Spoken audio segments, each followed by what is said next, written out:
तो आज हम सीखेंगे HTML5 elements. An HTML element is defined by a start tag, some content, and an end tag. The HTML element is everything from the start tag to the end tag. यहाँ पे मैंने H1 tag का example लिया है। इसमें H1 का ये opening tag है, फिर एक कंटेंट है जिसमें मैंने हेडिंग लिखा है, फिर आता है हमारा H1 का क्लोजिंग टैग। तो इन सबको मिलाकर हम इसको कहते हैं H1 एलिमेंट। ये है पी टैग का ओपनिंग टैग या फिर स्टार्टिंग टैग, फिर आता है कंटेंट और फिर आता है पी टैग का एंड टैग या फिर क्लोजिंग टैग। पी टैग मतलब पैराग्राफ टैग होता है। इन सबको मिलाकर बनता है हमारा पी एलिमेंट। ये है बी आर का opening tag. B R tag में कंटेंट नहीं होता और ना ही इसका कोई एंड टैग होता है, फिर भी हम इसको बी आर एलिमेंट कहते हैं। वैसे ही इमेज, ये है इमेज टैग का ओपनिंग टैग या फिर स्टार्टिंग टैग। इसमें भी कोई कंटेंट नहीं होता और ना ही इसका कोई एंड टैग होता है, फिर भी हम इसको इमेज एलिमेंट कहते हैं। Nested HTML elements. HTML elements can be nested. This means that element can contain other elements. All HTML document consist of nested HTML elements.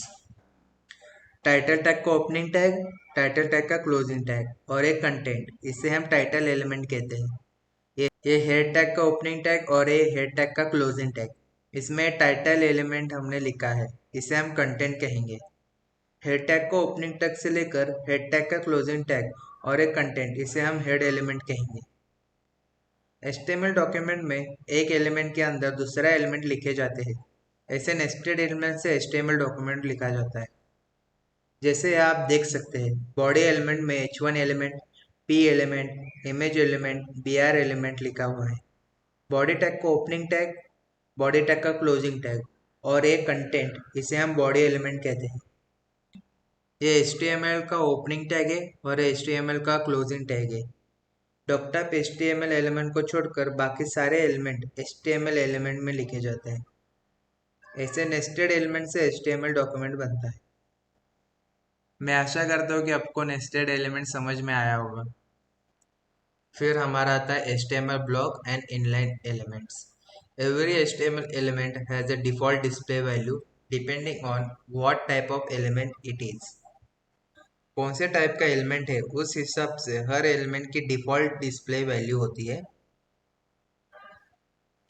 There are two display values, block and inline.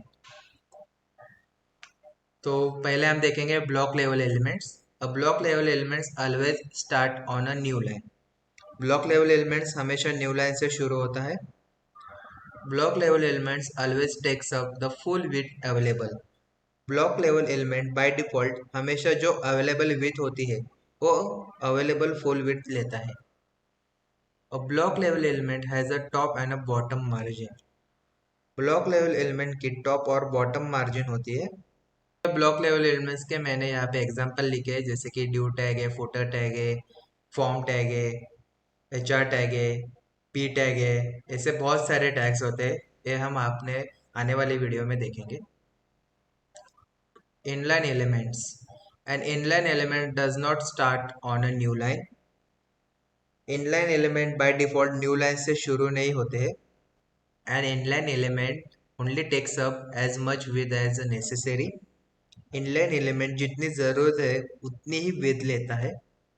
यहाँ पे मैंने inline elements के example लिखे।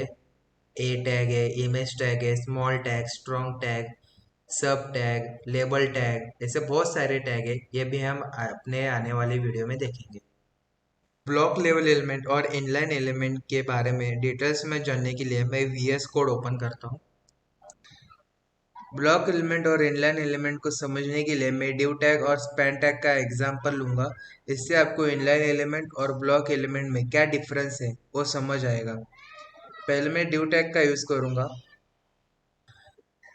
अब मैं div tag में element a word लिखता हूँ। अब मैं गोला पे क्लिक करूंगा। यहाँ वेब पेज पर आप देख सकते हैं एलिमेंट ए वर्ड लिख कर आया है।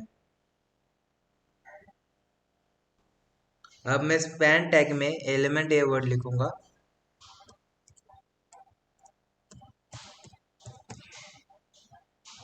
अब मैं ब्राउजर पे जाऊंगा। यहाँ वेब पेज पर आप देख सकते हैं ये जो पहला एलिमेंट वर्ड दिख रहा है वो हमने ड्यू टैग में लिखा है, और दूसरा एलिमेंट वर्ड दिख रहा है वो हमने स्पैन टैग में लिखा है। अब ये दोनों वर्ड्स देखकर हमें कौन सा एलिमेंट ब्लॉक एलिमेंट है और कौन सा एलिमेंट इनलाइन एलिमेंट है ये समझ नहीं आ रहा है। मैं अब VS कोड में जाता हूँ। यहाँ मैं स्पैन एलिमेंट को कॉपी करूंगा और पेस्ट। अब मैं ब्राउजर पे जाऊंगा। यहाँ वेब पेज पर आप देख सकते हैं ये जो पहला वाला एलिमेंट वर्ड दिख रहा है वो हमने ड्यू टैग में लिखा हुआ है, और दूसरा एलिमेंट वर्ड दिख रहा है वो हमने स्पैन टैग में लिखा हुआ है, और ये जो तीसरा एलिमेंट वर्ड दिख रहा है वो हमने फिर से स्पैन टैग में लिखा हुआ है। तीसरा एलिमेंट वर्ड न्यू लाइन से शुरू नहीं हुआ है। दूसरा एलिमेंट वर्ड लिख कर आया है, उसी लाइन पर तीसरा एलिमेंट वर्ड लिख कर आया है। जैसे मैंने आपको बताया था कि inline element by default new line से शुरू नहीं होता, वो उसी लाइन से शुरू होता है। इससे हमें पता चलता है कि स्पैन एलिमेंट इनलाइन एलिमेंट है। अब मैं VS कोड में जाता हूँ। अब मैं डेव एलिमेंट को कॉपी करूंगा और यहाँ पे पेस्ट करूंगा। अब मैं ब्राउजर पे जाऊंगा। यहाँ वेब पेज पर ये जो पहला एलिमेंट वर्ड लिख कर आया है वो हम मैंने ड्यू टैग में लिखा है, और ये जो दूसरा एलिमेंट वर्ड लिख कर आया है वो भी मैंने ड्यू टैग में लिखा है। ये दूसरा एलिमेंट वर्ड है, ये पहला एलिमेंट वर्ड है उसी लाइन पे लिख कर नहीं आया है, ये वर्ड न्यू लाइन पे लिख कर आया है। जैसे मैंने आपको बताया था कि block element by default new line से शुरू होता है। तो आप समझ गए होंगे कि ड्यू एलिमेंट एक ब्लॉक एलिमेंट है। अब हम जानते हैं कि डिव एलिमेंट और स्पैन एलिमेंट ने बाय डिफॉल्ट कितनी विड्थ ली है। इसके लिए मैं CSS का यूज करूंगा। मैं डिव एलिमेंट में स्टाइल एट्रीब्यूट का यूज करूंगा। Style is equal to border 3 pixel solid red. अब मैं ब्राउजर पे जाऊंगा। यहाँ वेब पेज पर आप देख सकते हैं जो डिव एलिमेंट है उसने by default available full width ली है। अब मैं स्पैन एलिमेंट में CSS का यूज करूंगा। मैं सेम CSS यूज करूंगा स्पैन एलिमेंट में भी, इसलिए मैं डिव एलिमेंट में जो CS है वो कॉपी करूंगा और स्पैन एलिमेंट में जाकर पेस्ट करूंगा। अब मैं ब्राउजर पर जाऊंगा। यहाँ वेब पेज पर आप देख सकते हो स्पैन एलिमेंट ने बाय डिफॉल्ट जितनी ज़रूरत है उतनी ही विड्थ ली है। मैं सब में यही CSS डालूंगा। अब मैं ब्राउजर पे जाऊंगा। यहाँ वेब पेज पर आप देख सकते हो div एलिमेंट न्यू लाइन से शुरू हुआ है, और div एलिमेंट ने बाय डिफॉल्ट फुल विड्थ ली है, और div एलिमेंट की टॉप और बॉटम मार्जिन है। इसका मतलब div element block level element है। और span element by default new line से शुरू नहीं हुआ है, वो सेम ही लाइन पर लिख कर आया है, और स्पैन एलिमेंट ने बाय डिफॉल्ट जितनी ज़रूरत है उतनी ही विड्थ ली है। स्पैन एलिमेंट की टॉप और बॉटम मार्जिन नहीं है, इसका मतलब स्पैन एलिमेंट एक इनलाइन एलिमेंट है।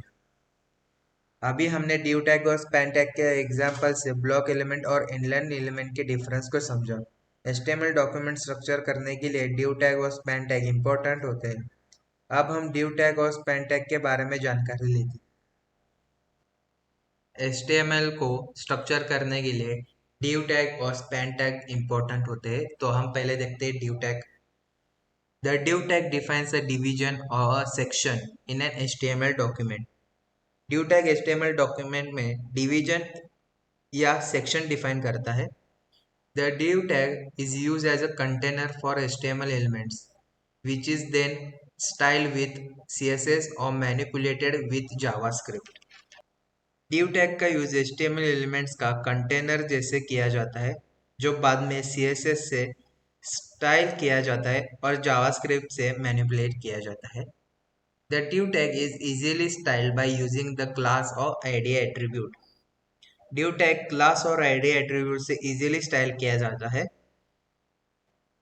Any sort of content can be put inside the div tag.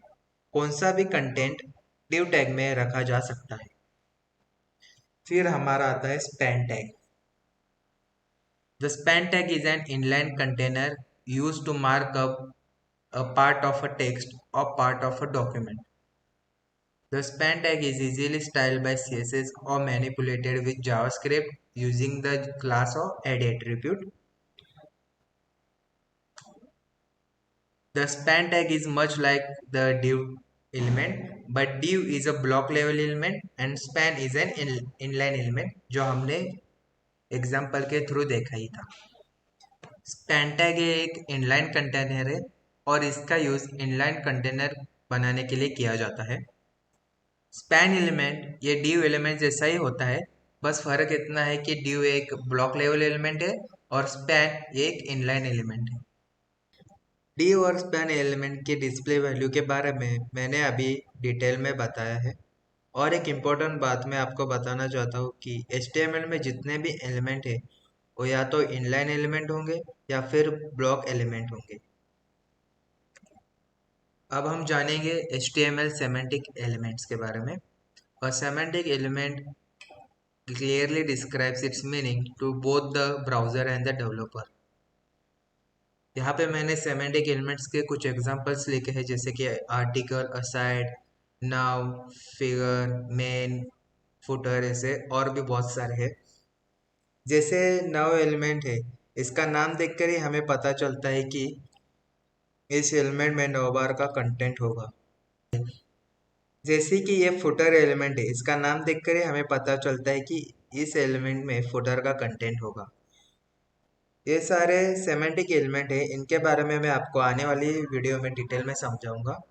फिर हमारा आता है HTML non semantic elements. Tells nothing about its content. Non semantic element से हमें उस एलिमेंट में कौन सा कंटेंट है ये पता नहीं चलता।